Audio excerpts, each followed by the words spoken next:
Voici la seconde vidéo du chapitre Propriété de Pythagore du programme de 4e. Dans cette vidéo, nous allons voir l'énoncé de la propriété de Pythagore. Nous verrons ensuite une application numérique. Voici un triangle. Il est rectangle en A. Je peux déplacer le point B ou le point C. Le triangle reste rectangle. Les longueurs changent. Elles sont affichées ici. Vous avez en dessous leur carré. L'objectif est de trouver un lien, une égalité, reliant les côtés de ce triangle. Vous allez pouvoir mettre la vidéo sur pause pour essayer de trouver cette égalité. Si nous utilisons les longueurs, nous ne trouverons pas d'égalité. Par exemple, AB plus AC n'est pas égal à BC. De même, BC plus AC est différent de AB. Si je redéplace, j'affiche également le calcul suivant. Que remarque-t-on? On remarque que le calcul AB carré plus AC carré est égal à BC carré. Si je déplace de nouveau le point B, notre hypothèse reste valable. Si je déplace le point C, de nouveau, on remarque BC carré est égal à AB carré plus AC carré. Nous avons donc fait ici une hypothèse ou une conjecture en mathématiques. Il nous restera en classe à le prouver. Le triangle ABC est rectangle en A. On remarque que BC carré est égal à AB carré plus AC carré.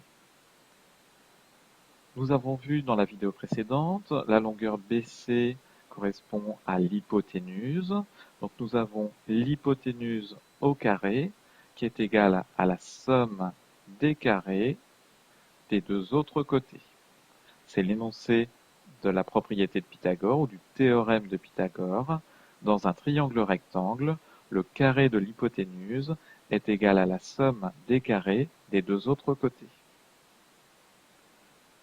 Voici un exemple. Vous allez pouvoir mettre la vidéo sur pause pour essayer d'écrire l'égalité de Pythagore.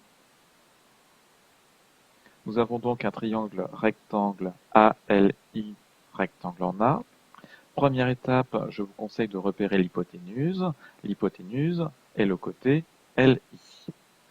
Attention à la rédaction, comment utiliser le théorème de Pythagore. Pour cela se fait en 3 étapes. Première étape, la recherche des informations. Pour cela, il faut rechercher un triangle rectangle. Le triangle ALI est rectangle en A. Deuxième étape, on cite la propriété utilisée, d'après le théorème de Pythagore. Conclusion, l'égalité reliant les carrés des côtés. On a LI au carré, l'hypoténuse au carré, qui est égale à AI au carré plus AL au carré. J'aurais pu écrire LI au carré qui est égal à AL au carré plus AI au carré. En effet, on peut échanger l'ordre des termes dans une addition.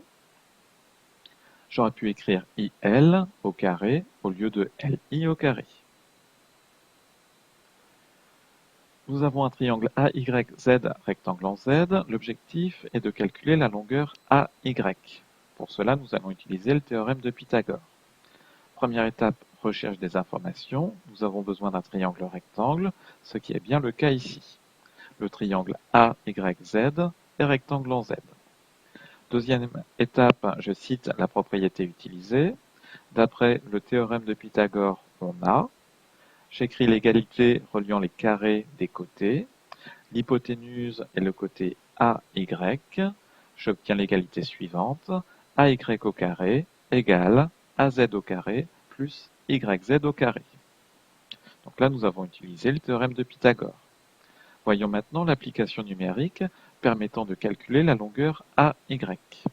Pour cela, nous allons effectuer plusieurs étapes logiques les unes après les autres. Première étape, je vais remplacer les longueurs par les valeurs qui sont données sur la figure. Je remplace donc YZ par 3, AZ par 2. J'obtiens l'égalité suivante, AY au carré égale 2 au carré plus 3 au carré. Ensuite, je calcule le carré de 2 et de 3. Je rappelle la définition, vous pouvez également vous reporter à la vidéo précédente. 2 au carré, c'est 2 multiplié par lui-même, donc 2 fois 2, qui est égal à 4. Je peux le vérifier à la calculatrice en utilisant la touche x2, 2 au carré, égale à 4. 3 au carré, 3 multiplié par lui-même, c'est donc 3 fois 3, j'obtiens 9. Je peux le vérifier également à la calculatrice en utilisant la touche x2. J'obtiens l'égalité suivante, ay au carré égale 4 plus 9. J'effectue l'addition, j'obtiens ay au carré égale à 13. Je connais donc le carré de la longueur AY.